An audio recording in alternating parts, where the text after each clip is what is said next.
بسم اللہ الرحمن الرحیم۔ السلام علیکم۔ ہمارے چینل کہانی ہب آفیشیل میں خوش آمدید۔ ناظرین، میں آج آپ کے لیے انتہائی خوفناک اور دلچسپ کہانی لے کر آئی ہوں، لیکن کہانی شروع کرنے سے پہلے آپ سے گزارش ہے کہ اگر آپ نے ہمارا چینل سبسکرائب نہیں کیا تو آپ ہمارے اس چینل کو سبسکرائب کر لیجئے اور بیل آئیکن کو بھی پریس کر لیں تاکہ ہر نئی آنے والی ویڈیو بآسانی آپ تک پہنچ سکے۔ یہ اس دور کی بات ہے جب آتشی اسلحہ نہ تو عام کہیں سے ملتا تھا اور نہ ہی اس کے استعمال کے بارے میں زیادہ تر لوگ جانتے تھے۔ البتہ کہیں کہیں یہ استعمال ضرور کیا جانے لگا تھا، مگر اب بھی زیادہ تر بدمعاش اور 2 نمبر قسم کے لوگ زور بازو پر ہی یقین رکھتے تھے اور اسی سے کام چلانے کی کوشش کرتے تھے، اور ان لوگوں میں اس دور میں یہ تاثر بھی پایا جاتا تھا کہ آتشی اسلحہ بزدل اور کم ہمت لوگ ہی استعمال کرتے ہیں۔ بہرحال اس دور میں جس کسی کے پاس بھی اسلحہ ہوتا تھا لوگ اس سے بہت ڈرتے تھے، اور کئی لوگ تو اس سے ویسے ہی کتراتے تھے۔ پھر وقت بدلا، امیر لوگوں نے اپنی نمود و نمائش اور شرفاء نے اسے اپنی حفاظت کی غرض سے اپنے پاس رکھنا شروع کیا۔ بہرحال میں بتانے کی کوشش کر رہا تھا کہ اس دور میں اسلحہ تو معاشرے میں کہیں ملتا ہی نہیں تھا، اور اگر کہیں تھا بھی تو لوگ اس کی تباہ کاریوں کی وجہ سے گھر پہ رکھنا پسند نہیں کرتے تھے۔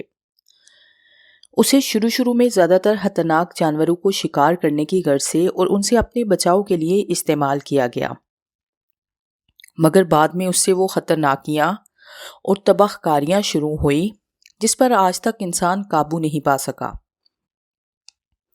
ایمبولینس کا ڈرائیور شاید کوئی شریف اور عام سا بندہ تھا، اور وہ میرے زور بازو کو طاقت کو ان چھٹے ہوئے بدماشوں پر میرے قابو پانے کی وجہ سے جان چکا تھا۔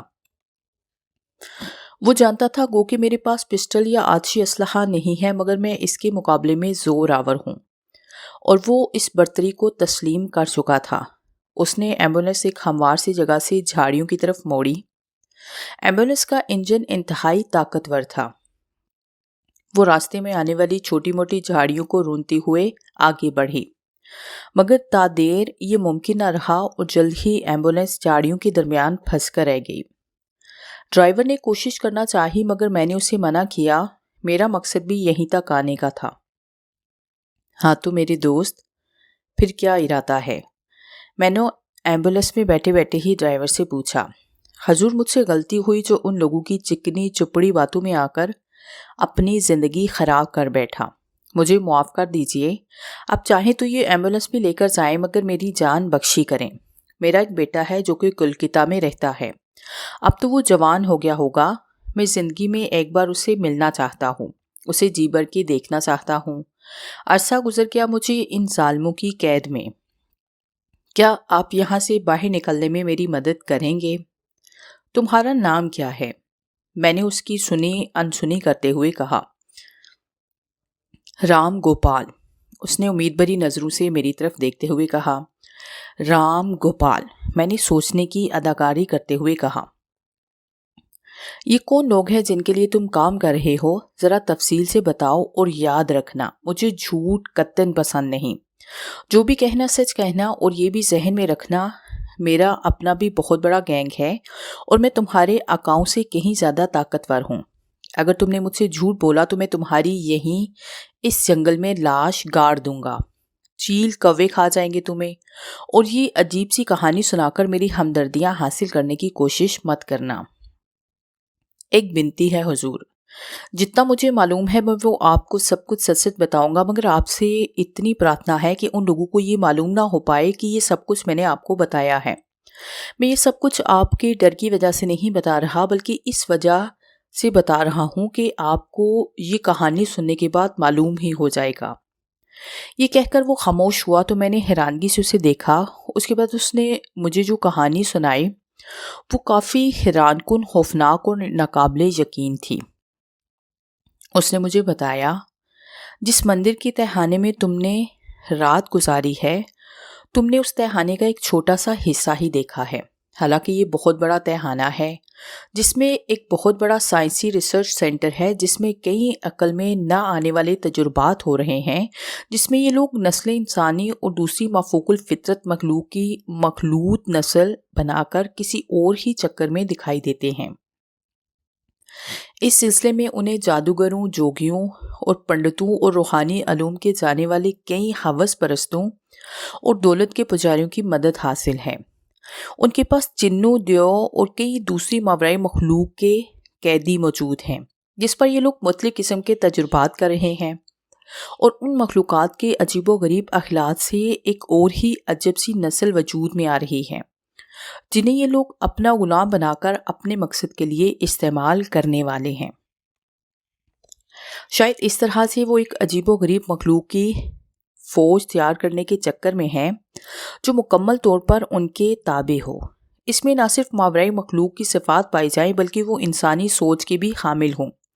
جہاں ان کی خفیہ کارروائیوں کی ضرورت پڑے تو وہ بغیر کسی کو پتہ چلے اپنا کام کریں، اور اپنا مقصد حاصل کرتے ہی وہ یوں غائب ہو جائیں کہ جیسے گدھے کے سر سے سینگ۔ آہستہ آہستہ یہ عجیب و غریب مخلوق تیار ہوتی جا رہی ہے۔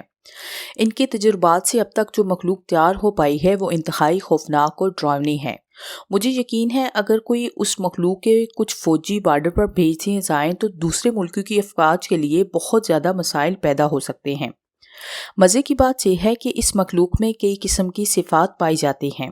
مثال کے طور پر ان پر جب بھی دشمن گولی چلائے گا تو وہ ان کے جسم کے آر پار ہو جائے گی، مگر بہت زیادہ کوششوں کے باوجود یہ لوگ ابھی تک بہت کم تعداد میں ایسی مخلوق تیار کر پائے ہیں، اور پھر اس سارے عمل پر ان کا خرچہ بھی بہت زیادہ آ رہا ہے۔ اب وہ اس شعبے کو انڈین تنظیم را کے مقاصد کے لیے استعمال کرنا چاہتے ہیں، اور اسی مقصد کے لیے انہوں نے پریوں کی تلاش شروع کی۔ خوفناک، خطرناک اور ڈراؤنی مخلوق تیار کرنے میں وہ کافی حد تک کامیاب ہو چکے ہیں، مگر اب وہ چاہتے ہیں کہ انتہائی حسین اور دلوں کو موہ لینے والی ایسی حسین و دلگداز لڑکیاں تیار کی جائیں جو کہ ان کے عظیم مقاصد کو پورا کر سکیں۔ صاف ظاہر ہے کہ حسن اگر شیطانی قوتوں کے زیر اثر ہو تو وہ انتہائی تباہ کن اور خطرناک ہو جاتا ہے۔ یہ وہ طاقت ہے جو کہ بڑے بڑوں کا خانہ خراب کرنے میں انتہائی کامیاب و کامران ہے، اور یہی وہ چاہتے ہیں۔ اس سلسلے میں ان لوگوں کی تلاش جاری تھی، مگر ان لوگوں کو گوہر مقصود نہیں مل رہا تھا۔ پھر ان کے کسی مہا حرامی کو جگنے کے بارے میں علم ہوا، اور یہیں سے یہ سلسلہ شروع ہوا۔ یہ سب بتانے کے بعد وہ کچھ دیر خاموش رہا، اور پھر اچانک جانے اسے کیا ہوا کہ وہ بے اختیار ہی رونے لگا۔ صاحب، جتنی جلدی ہو سکے اپنی جگنی کو یہاں سے بھگا کے لے جاؤ۔ اس پہ بھی ان ظالموں نے خوفناک تجربہ کر ڈالا تھا۔ میری پتنی کو پکڑا تھا اور اس پہ انہوں نے خوفناک تجربہ کیا تھا۔ اس بارے میں مجھے آپ کو بتاتے ہوئے بھی شرم محسوس ہوتی ہے۔ بھلا ایک ظالم درندہ صفت ماورائے مخلوق اور انسانی صنف نازک کا کیا جوڑ۔ لاجو بیچاری اس مخلوق کا ظلم سہ نہیں پائی اور وہیں دم توڑ گئی۔ ان دنوں میں دولت کی چاہ میں اندھا ہو گیا تھا، شاید جو ان کے کہنے میں آ کر اپنی بیوی کو بھی یہیں لے کر آ گیا تھا، اور میں ہی کیا، مجھ جیسے کئی لوگ تھے جو بہتر مستقبل کے سنہری خوابوں میں کھو کر اپنا آپ تباہ کر بیٹھے، اور جب انہیں پتہ چلا کہ ان کے ساتھ کیا ظلم کیا گیا تو انہوں نے زبردست قسم کا واویلا مچایا۔ مگر کرنل راج ملہوترا نے ان مٹھی بھر لوگوں کو قید کر دیا۔ یہاں سے اپنی مرضی سے باہر تو کوئی بھی نہیں نکل سکتا، کیونکہ اس سارے سیٹ اپ کے گرد ایک وسیع و عریض ایریے کو کور کرتی ہوئی ہاردار تار لگائی گئی ہے، جس میں 24 گھنٹے انتہائی طاقتور برقی رواں دواں رہتی ہے، اور اس کی برقی رو سے جو بھی ٹکراتا ہے ختم ہو جاتا ہے۔ بالفرض محال اگر کوئی کسی طرح برقی رو سے بچتے بچاتے دوسری طرف نکل بھی جائے تو وہ جنگل کے خطرناک درندوں کی خوراک بن جاتا ہے، جو کہ اس جنگل کے چاروں طرف وسیع پیمانے پر اسی مقصد کے لیے پھیلا دیے گئے ہیں۔ البتہ اس خاردار تار کی دوسری طرف برقی رو سے درندوں کو بچانے کے لیے ایک انتہائی مضبوط پلاسٹک شیٹ لگا دی گئی ہے تاکہ درندے محفوظ رہیں۔ اب اگر کسی کی قسمت ساتھ دے اور وہ یہ دونوں حفاظتی بند توڑ کے نکل جائے تو وہ یہاں سے باہر نکلتے ہی جنگل کے چاروں طرف پھیلے دہشت گردوں کے قبضے میں چلا جاتا ہے، اور پھر اس کے ساتھ جو سلوک ہوتا ہے وہ ناقابل بیان ہے۔ یہی وجہ ہے کہ یہاں کے وہ لوگ جو کہ ان کے مظالم کا شکار ہیں وہ چاہتے ہیں کہ کسی نہ کسی طریقے سے یہاں سے نکل جائیں۔ وہ ان کے حفاظتی اقدامات کی وجہ سے ایسا سوچتے ہی نہیں۔ کچھ سرپھروں نے ایسی کوشش کی تھی مگر وہ لوگ نشان عبرت بنا دیے گئے۔ میں بھی کافی عرصہ ان کی قید میں رہا اور پھر ان لوگوں نے ہم سب کو آزاد کر کے معمولی کاموں پر لگا دیا۔ دوسرے لوگوں کی طرح مجھے بھی ان کے احکامات کی پیروی کرنا پڑی اور مجھے اس جنگل میں ایمبولینس کی ڈرائیوری کے لیے منتخب کر لیا گیا۔ تب سے میں ڈرائیوری کر رہا ہوں۔ اس کے علاوہ بھی مجھ سے ضرورت کے مطابق کام لیا جاتا ہے مگر زیادہ تر مجھے یہی کام دیا جاتا ہے۔ آج صبح جب مجھے پوائنٹ 3 سے یہاں بھیجا گیا تو سختی سے ہدایت کی گئی تھی کہ میں لڑکی کو لے کر واپس آ جاؤں، مگر جب میں نے آپ کی ان لوگوں کے ساتھ مٹ بھیڑ دیکھی تو میرے دل میں ایک عجب سا خیال آیا اور اسی خیال کے تک میں نے وہاں سے نکلنے میں تھوڑی سی دیر کی، ورنہ جو ہی آپ کی ان سے لڑائی ہوئی تھی تو مجھے وہاں سے نکل آنا چاہیے تھا۔ حالات سازگار دیکھتے ہی میں ایمبولینس لے کر وہاں سے نکل آیا۔ مناسب دوری پر پہنچتے ہی جان بوجھ کر میں نے ایک کھڈے میں ایمبولینس گرائی۔ یہ تو مجھے یقین تھا کہ اس جگہ سے ان لوگوں کے علاوہ کوئی بھی موجود نہیں تھا، مگر میں کسی قسم کا کوئی بھی رسک لینے کے لیے تیار نہیں تھا۔ اس لیے میں نے آپ کی اوریجنل طریقے سے مدد کرنے کی کوشش کی تاکہ اگر ان کا کوئی بندہ دیکھ رہا ہو تو وہ یہی سمجھے کہ آپ کی مدد میں نے جان بوجھ کر نہیں کی بلکہ میں آپ کے سامنے بے بس ہو گیا ہوں۔ انتہائی ناقابل یقین، حیرت انگیز، خطرناک اور تحیر میں ڈوبی ہوئی اس کی داستان سن کر مجھے انتہائی دکھ ہوا۔ کیا دنیا میں ایسا بھی ممکن ہے؟ میرا دل تو اس پر یقین کرنے کو ہرگز تیار نہیں ہو رہا تھا، مگر گزشتہ دنوں پہ در پہ مجھ پر بیتنے والے حیران کن واقعات نے مجھے مجبور کر دیا تھا کہ میں اس پر پورا یقین کروں، اور یقین کیے بنا کوئی چارہ بھی تو نہیں تھا۔ اس کا مطلب ہے ہم آدھا گھنٹے کی جنگل میں مسافت کے بعد انہی لوگوں کے نرگے میں تھے اور یہاں سے نکلنا بھی ناممکن تھا۔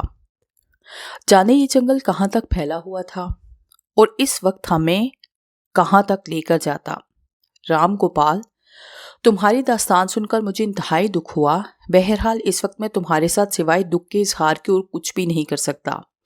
ہے تمہاری مہربانی کہ تم نے مجھ سے تعاون کیا، اور میں تم سے وعدہ تو نہیں کرتا لیکن میں ضرور کوشش کروں گا کہ تمہیں اور تم جیسے دوسرے مظلوموں کی کچھ نہ کچھ مدد کر سکوں۔ جی حضور، ہم سے جو ہو سکا ہم ضرور کریں گے۔ اس نے دور خلاؤں میں کہیں گھورتے ہوئے اپنی بات مکمل کی۔ رام گوپال کی طرف سے تسلی ہونے کے بعد میں نے اس کے ساتھ مل کر جگنی کو چیک کیا۔ وہ دیکھنے میں تو بالکل تندرست اور صحیح سلامت نظر آ رہی تھی۔ اس کا سانس بھی نارمل تھا۔ ایمبولینس میں پڑے پانی کے کولر سے میں نے اس کے پانی سے چھینٹے مارے۔ بہت جلد اسے ہوش آیا۔ اس کے ہوش میں آتے ہی میں نے موجودہ صورتحال سے آگاہ کیا۔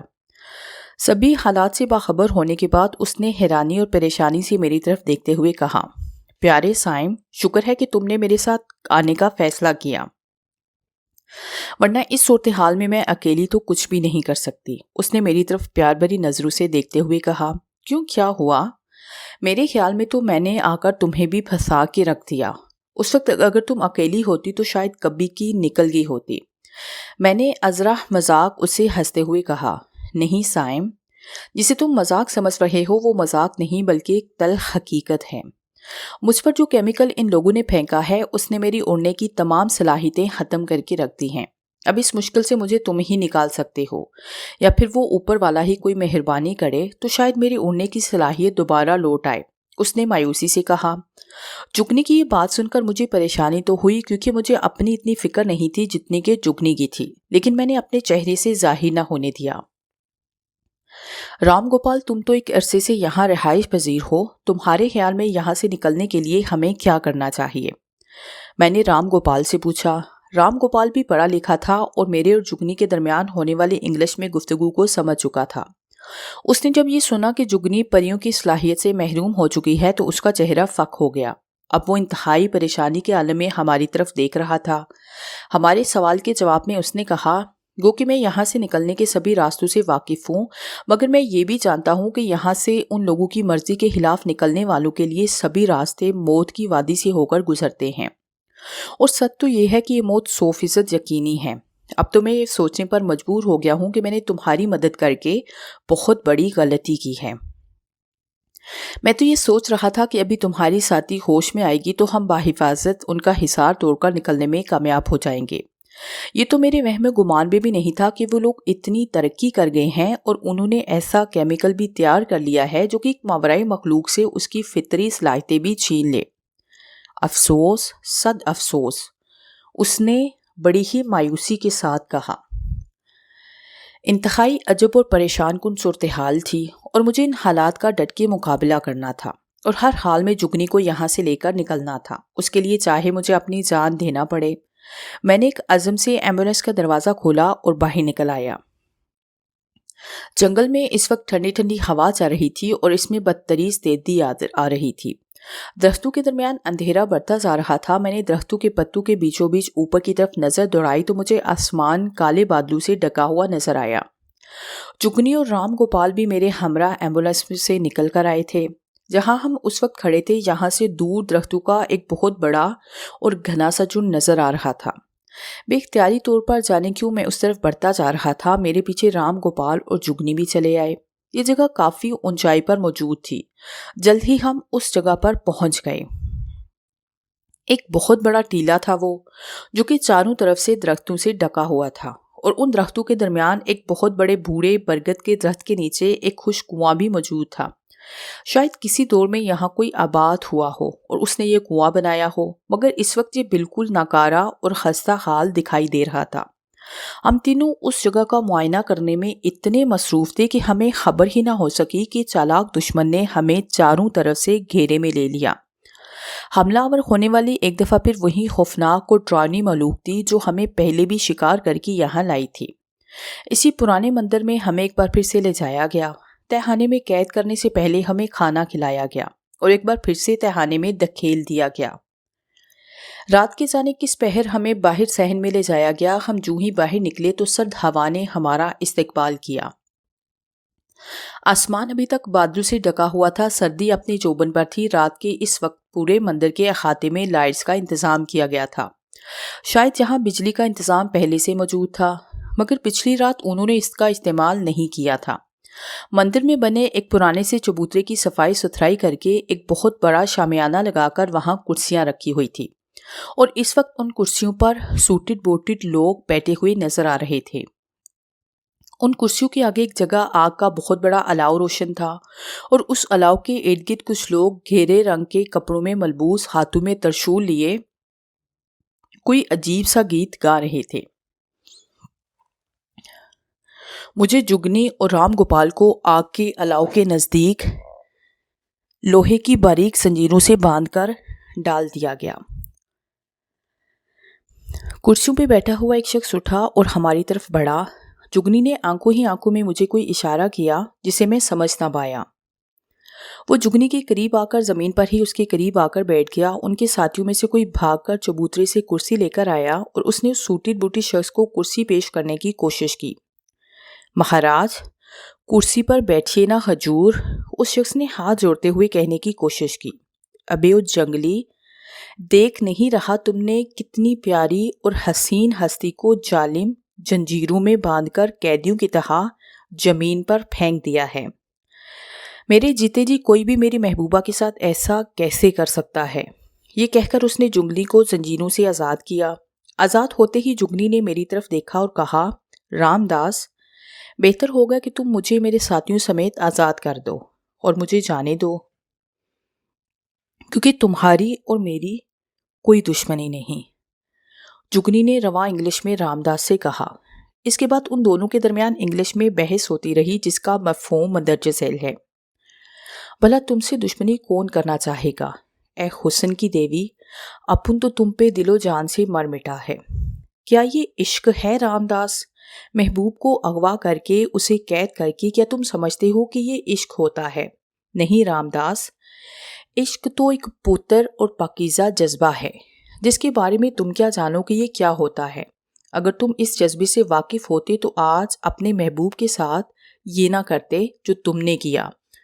جگنی نے عجیب سے لہجے میں رام داس سے کہا، جگنی میری جان، تم نے جو ابھی کہا یہ کہاں تک سچ ہے؟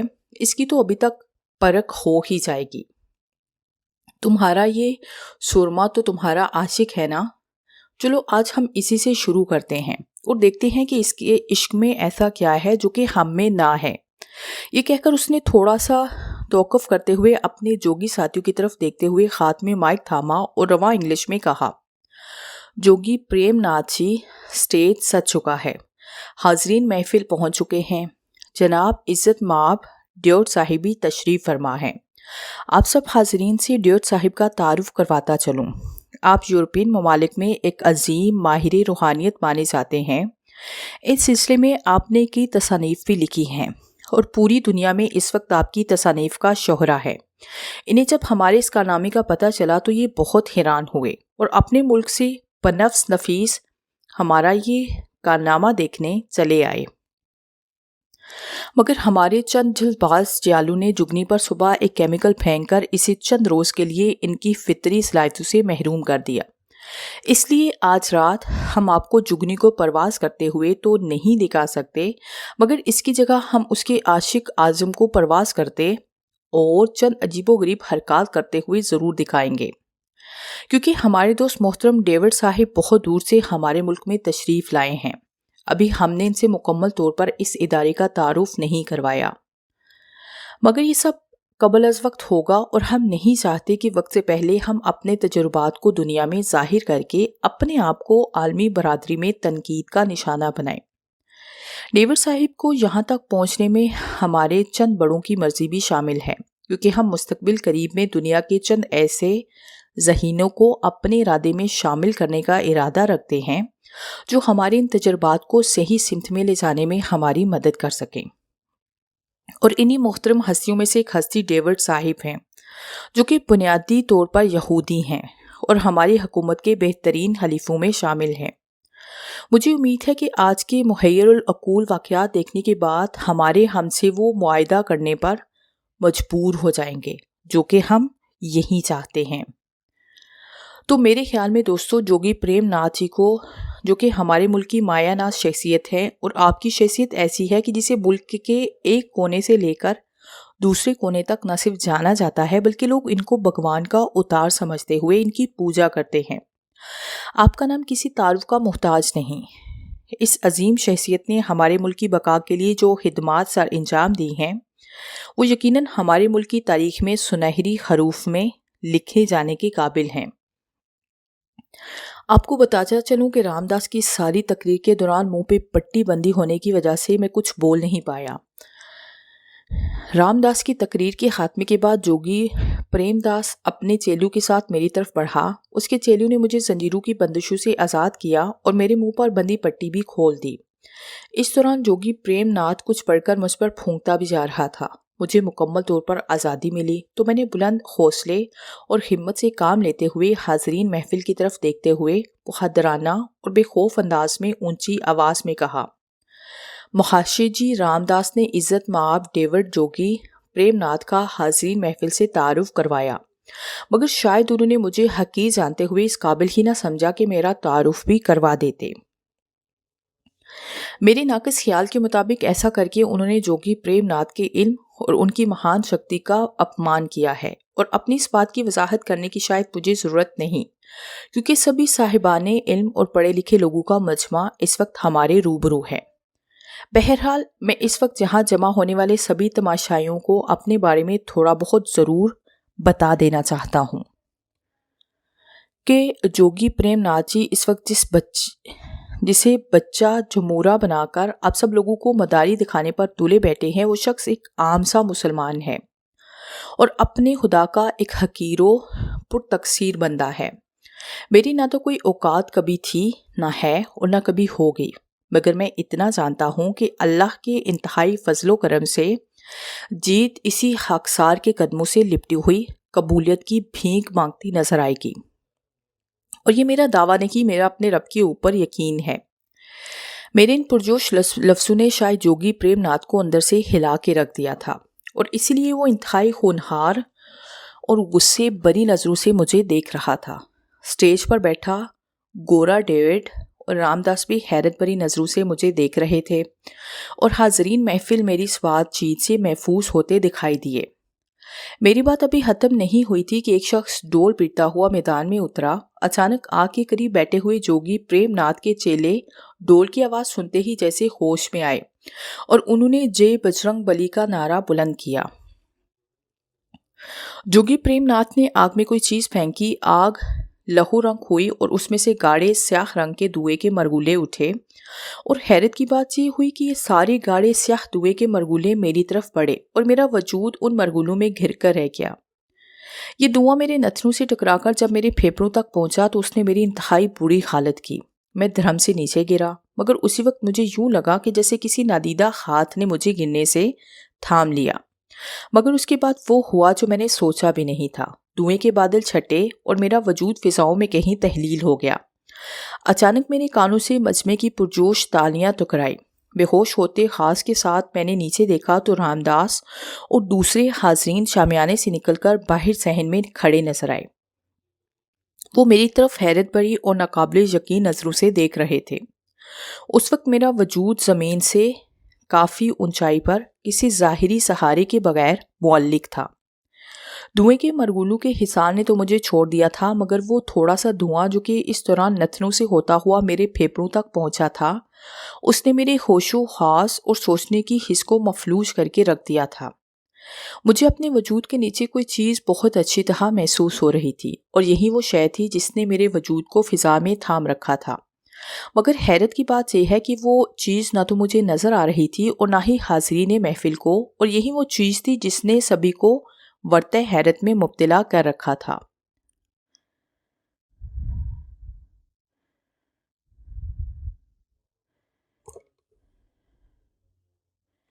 میں نے اپنے دل میں اپنے رب کو یاد کیا اور اس سے مدد مانگی۔ میرے بے ہوش ہوتے خاص نے کچھ بہتر انداز میں کام کرنا شروع کیا، مگر ابھی تک میرا وجود ہوا میں ہی معلق تھا۔ نیچے کہیں دور سے رام داس کی گورے ڈیوڈ سے بات کرنے کی آواز سنائی دے رہی تھی۔ رام داس شاید گورے ڈیوڈ کو اس صورتحال کے بارے میں بریف کر رہا تھا۔ پھر ان آوازوں میں جھکنے کی آواز بھی شامل ہو گئی۔ میرے کانوں سے اس کی درد میں ڈوبی ہوئی سسکیاں ٹکرائی۔ شاید وہ رام داس کو رام کرنے کے چکر میں تھی، مگر رام داس نام کا رام داس تھا۔ اچانک آہستہ آہستہ میرا وجود نیچے اترنے لگا اور پھر جلد ہی مجھے کسی نادیدہ قوت نے زمین پر آرام سے لا کر لٹا دیا۔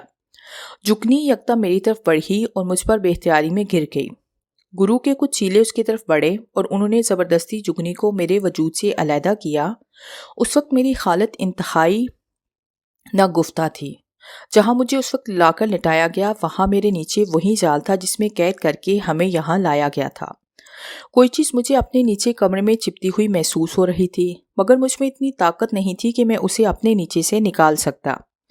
کچھ ہی دیر میں جب میرے خاص کچھ بحال ہوئے تو میں نے نیچے ہاتھ ڈال کر اس چیز کو نکالنے کی کوشش کی، تو میرے ہاتھ جس چیز سے ٹکرائے اسے پا کر میرے دل میں اچانک خوشی کی لہر دوڑ گئی۔ جلد ہی میں نے اسے اپنے نیچے سے نکالا تو میرے اندازے کی تصدیق ہو گئی۔ یہ وہی تسبیح تھی جس کے بارے میں سمجھ رہا تھا کہ یہ کہیں گم ہو گئی تھی۔ اس تسبیح کے ملتے ہی میرے اعتماد میں ڈھیروں اضافہ ہو گیا۔ میں نے جلدی سے تسبیح اپنے گلے میں ڈالی۔ شاید یہ تسبیح اس جال کے باریک داغوں سے لپٹ کر رات کو میرے ساتھ ہی یہاں تک آ گئی تھی، مگر مجھے اس کی خبر نہ ہو سکی۔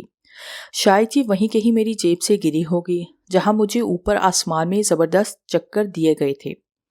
میں نے ادھر ادھر دیکھا، اس وقت کسی کا بھی دھیان میری طرف نہیں تھا۔ جگنی مجھ سے کچھ دوری پر سر نہارے اڑائے جانے کی سوچ میں گم تھی۔ رام داس انتہائی اعتماد اور غرور کی کیفیت میں حاضرین کو کسی نئی آئٹم کے بارے میں بتا رہا تھا، اور پھر وہاں ایک عجیب و غریب حیرت انگیز اور دل کو دہلا دینے والا ایک نیا سلسلہ شروع ہو گیا۔ آخرکار ایک بار پھر رام داس نے مائک سنبھالا اور حاضرین محفل کو آخری 2 آئٹمز کے بارے میں بتانے لگا۔ میں نے دیکھا اس کا وجود ڈاواں ڈول ہو رہا تھا۔ شاید یہاں لانے سے پہلے اسے کوئی نشاور چیز پلائی گئی تھی۔ جو سیکیورٹی گارڈز نے اسے سنبھال رکھا تھا وہ بیچارہ ان کے کسی نئے ظلم کا شکار ہونے جا رہا تھا، اور اسے خبر نہیں تھی کہ چند لمحوں کے بعد اس کے ساتھ کیا ہونے والا ہے۔